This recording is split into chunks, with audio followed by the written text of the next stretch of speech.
Hello, everyone, and thank you for taking the time to review the real estate market analysis for Morgan Hill, California for December 2009.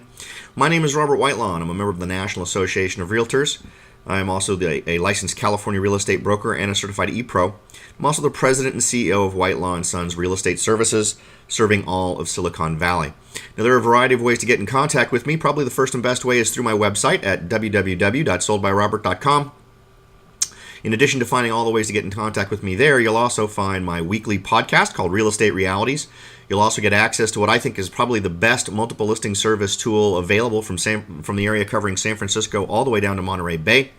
And finally, you'll get access to not only these videos, but also articles and other things I've written relating to real estate that I think can help anyone who's just getting into the real estate world and trying to figure out what some of the pitfalls might be in their experience. Now, if you'd like to get in contact with me directly, you can send those emails to robert@soldbyrobert.com. If you prefer to call, just dial 408-852-0525. And if you'd rather use online instant messaging software, just run AOL Instant Messenger, Google Talk, or Yahoo IM, and then use the screen name The Rebel Broker to get in contact with me. And if you're a Skype user, Rebel Broker is the screen name.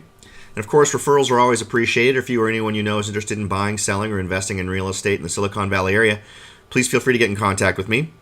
And if you do not have any interest in real estate in the areas that I directly serve, I can still help you find the right agent in the area where you do want to buy.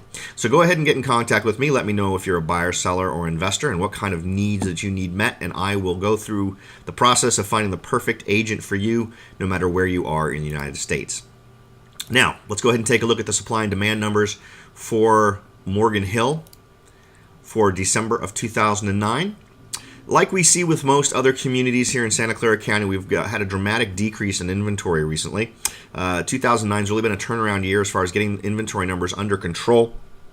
The inventory is actually down 40.66%. That is 98 fewer homes in the inventory in Morgan Hill in December of 2009 than at the same time last year.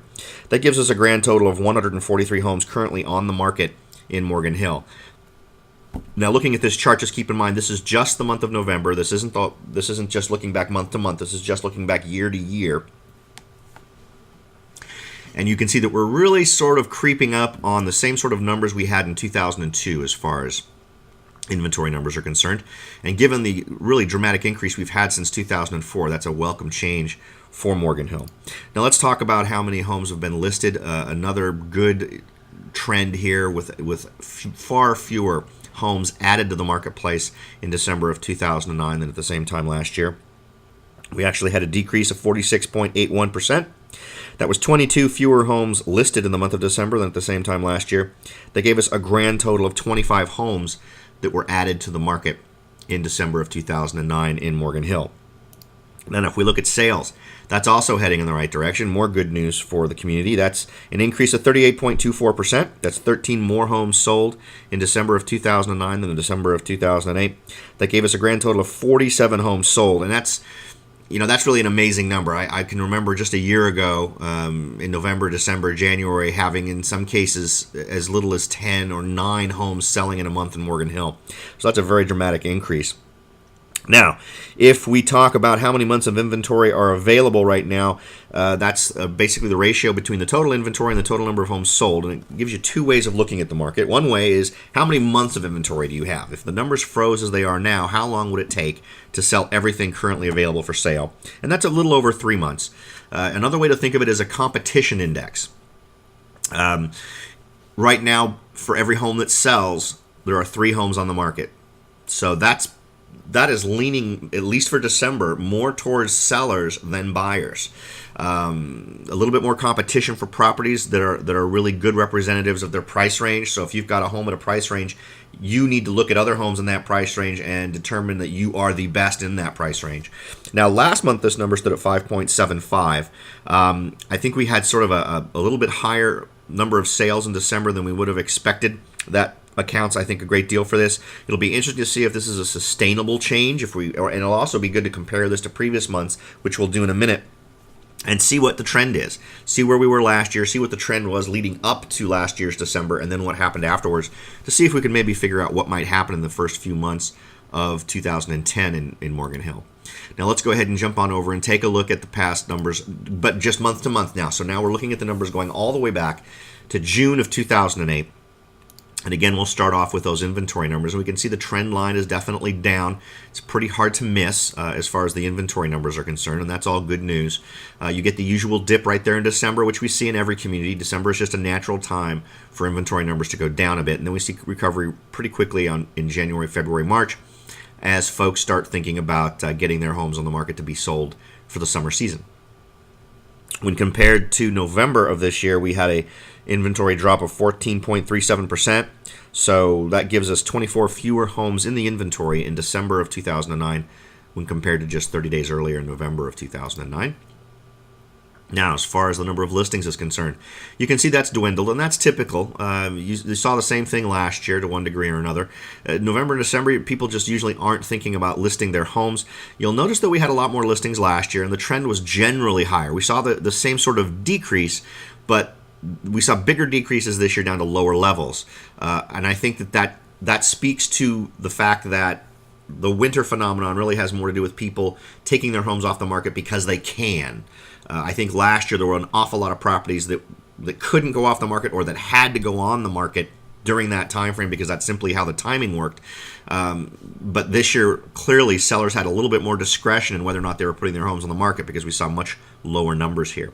The listings were down 41.86%. That was 18 fewer homes listed in December than in November. And then finally, the sales numbers, really big jump from November. If you look at November, December of last year, we saw the same sort of thing, a little bit more pronounced this year maybe, but we saw a definite jump between November and December of last year. Same thing here. But what's interesting is that December was a peak last year. If you look at December of last year, you can look back and see, wow, that was the highest number of homes sold going all the way back to June. This time around, it's really on par with some previous months. If you look back to October, if you look back to July, June, it's interesting to note that the summer months were real summer months this year in Morgan Hill. We got some decent sales, but our December sales actually rivaled it. So that's kind of interesting to note.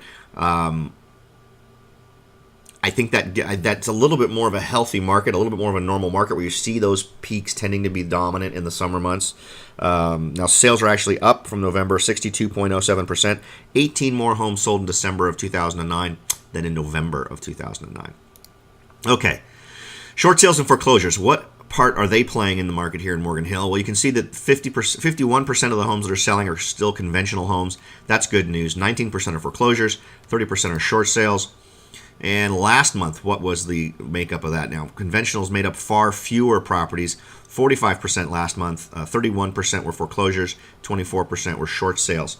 I really am in a place where I think that we need to see 50% or more of the transactions that are taking place being conventional sales. What that number really tells you is really sort of the mindset of the buyers out there, because there's plenty of conventional properties for sale that are good deals. There is still an awful lot of focus on the part of buyers on short sale and foreclosure properties in Morgan Hill. And I think these numbers, particularly last month's numbers, tend to bear that out, because we tend to see not quite as much of an emphasis on short sales and foreclosures in the other communities that I serve in Santa Clara County. Morgan Hill definitely is dominated a bit more by that phenomenon than other areas. Let's see. Let's move on to the home prices numbers for December. You can see we recovered a little bit from last year, and I don't want anyone looking at this to think, "Oh, great, my average home price is up now, so now I should be able to increase what I'm asking for my home." Really, what this is telling us is that the spread of where buyers are buying is changing. Particularly in the month of December. Remember, we saw that short sales and foreclosures didn't make up as much as previously, right? We saw a 6% increase in the dominance of conventional sales in December. And I think while that doesn't make up the number entirely, that just shows a shift in the buying window. In other words, while everything was focused at the extreme low end for an extremely long time, what we're now seeing is that folks are now looking to take advantage of bargains at the higher end.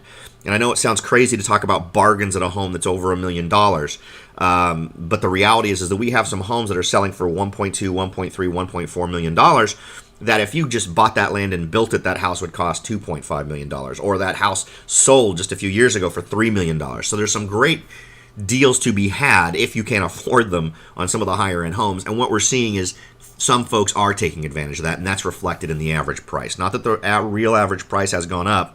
It's just that this is only purchased homes we're talking about here, and we're seeing more activity at the high end.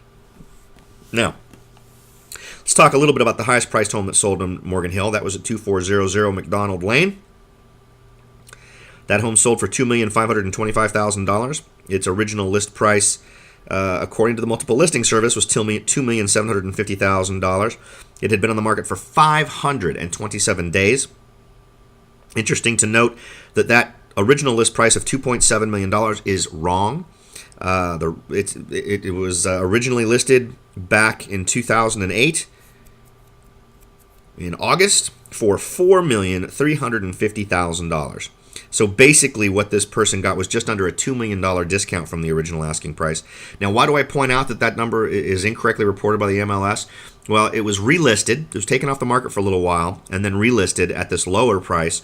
But what's going to happen is as these numbers get reported by the press and other members of the real estate community that do reports on real estate performance, when they report how far below asking price sellers have been having to take for their properties, they will use the wrong number. They will use the $2.75 million number when the real number should be 4.35. So that this person's only taking about half of what they were asking versus only taking 80% or 92% of what they were asking. So those numbers are going to be very skewed. They're going to be very wrong. And this happens far more frequently than you might imagine. In fact, enough to the point where even once you blend everything in together over a whole state, that number is still off significantly. Now, lowest priced home. This was at 16670 Lone Hill Drive. Home sold for $325,000. Its original list was $329,000. It sold for $325,000. Originally listed for $329,000. Those are accurate numbers, and it was on the market for 109 days. Now, the average price per square foot was $272.02. Last month's price per square foot was $241.76. Now, let's go ahead and take a look at home price. We'll take a look at the median. We can see that this again illustrates the shift, right? Because what the median tells us is half the homes that sold were above the median and half the homes that sold were below. So clearly this home that sold, this high-end home that sold for $2+ million has skewed the average price this month in Morgan Hill. So in reality, if we mentally just sort of bring that average price down closer to the median, you can see that instead of saying, oh, well, look, we had some recovery this year in average price, what you really need to say to yourself is, that wasn't really much of a bounce in average price. And as far in terms of talking about the health of the market, where we are is really a little bit lower than we were last year. If you let median sort of influence these numbers overall. Now, what's interesting is that most folks who report this data just take it straight off and use average and don't incorporate looking at the median. So by incorporating the median, we get an image that says, well, you know what, actually, in real terms, the average price has gone down a little bit from last year. So something to keep in mind. Now let's look at home prices over the previous months just to sort of get an idea of what sort of performance we've seen on a month-to-month basis. And of course, we've got the averaging line in there, and that's still generally down. The large fluctuations can be explained by just as few as one property that's at the high end being sold, because we sell so few properties in Morgan Hill on a month-to-month basis that it can really skew these numbers in the short term. And if we look at the median, we can see that the median is a little bit more informative. We've gotten the emphasis is still down below the average price, except for last month where actually more homes sold above the average than below it. But this month clearly is I think in realistic terms a lot more of a flat performance given the last few months. So where do we stand? I'd say we've had relatively flat performance over the last 6 months to a year with a bit of a recovery since June. I think in the May, June, July timeframe, we saw our summer months, and you can see the trend is generally up most recently, but overall compared to last year, it is still down. Okay, now let's take a look at the days to sell. Again, this is just past year, so this is the month of December in Morgan Hill going all the way back to 1999. Days for this year stand at 118. That's a 2.43% decrease from last year. That's only 3 fewer days to get a home sold this year in December than the same time last year. Now, as far as the breakdown, because I like to get into this a little bit more detailed, because a lot of folks will just take this 118 number and sort of run with it. I like to break it down a little bit more for you. Now, the lowest days on market was 1. So we had one property that was on the market for 1 day. Longest days on market was 634 days. The next highest was 527 days. So we had some properties that sold because as we've noted here, we've really dug into the inventory and sold off a lot of properties. So we're still dealing with some properties that have been on the market forever, and these two worst performing properties in terms of days on market or days to sell are right on there. I mean, something that's been on the market for 2 years. I mean, that's crazy. So if we break it down, as I said, the lowest days on market was 1 day. Now, we had 7 homes sell in the first week. So in the first 1 to 7 days, we had 7 homes sell. 12 homes sell in 8 to 30 days. 3 homes sell in 31 to 60 days. 6 homes sold in 61 to 90 days. And 7 homes sold in 91 to 180 days. And we had 12 homes sell in over 180 days. Now, despite all of that, when you sit down and do the math, you discover that 40% of the homes that sold in Morgan Hill in December sold in 30 days or less. So nearly a 50% chance of getting that home sold. But remember, this is not a roll of the dice. This is not random luck. This is not how the stars align for you. This results from specific, targeted, and well thought out plans on getting your property sold. Everything from how it's handled online to your curb appeal to staging the home for sale. And that all comes down to you having a good relationship with the real estate professional that you've chosen. Now, if you're working on getting your home sold in Morgan Hill, of course, I'm going to recommend me. But if that's not possible for whatever reason, just make sure you're working closely with your agent and getting things done. Be checking in regularly. Find out what's going on. Get updates on what they're doing to market the property. And if you get 2 to 3 weeks into the process of trying to sell your home and you have had no interest at all, you need to sit down and have a reassessment with your agent and find out what they are doing to change the way the property is being marketed to get it more attention. In today's market, again, price is key, so make sure that you're priced correctly. All right. Days to sell just in past months. From November to December, we saw that the days to sell increased by 3.51%. That was 4 more days to get a home sold. You can see it's relatively flat performance. That's what I'd call it. So to calibrate sellers, how long is it going to take to get your property sold? Well, as I said, for 40% of you, you could get it done in under 30 days. If you're not being quite as driven about making sure everything's put together correctly, if you have challenges in your property that for whatever reason you cannot address before you list it, it could take 100 to 118 days to get your property sold. And when you do sell it, you'll probably sell it for less than you'd hoped. It's so important to really be on top of getting your home completely marketed and ready to be sold. I can't stress it enough, particularly in a market right now where there's a little bit more competition. Buyers are having to move a little bit more quickly. So it's turning into a situation where sellers are getting to be a little bit more in the driver's seat than they've been used to over the last couple of years. All right, now these are the locations of the properties. Interesting to see that we've had a lot more properties sell over by the Target Center. Now that's the area in the center northern part. Properties number 25-3, those are up in that area, and because we'd seen a lot of properties up for sale up there for quite some time that just weren't going anywhere, and finally those have gotten sold. The spread is really pretty wide and pretty normal. It's also good to see that we've seen some properties sell in Jackson Oaks and Holiday Lake Estates.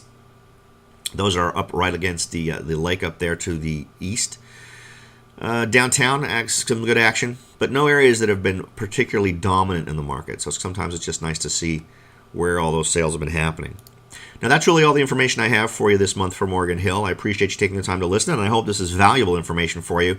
Knowing how the numbers are performing in the community can really help you make better decisions, whether you're buying, selling, or investing, and I hope this has worked out well for you. Now, if you'd like to get in contact with me, I'm not going to read off all of this contact information again. I already jumped through those hoops at the beginning of this presentation. But I wanted to put them here again in case you wanted to jot them down so you can get in touch. Again, appreciate you taking the time to listen. Hope it's been a help, and I will talk to you all next time.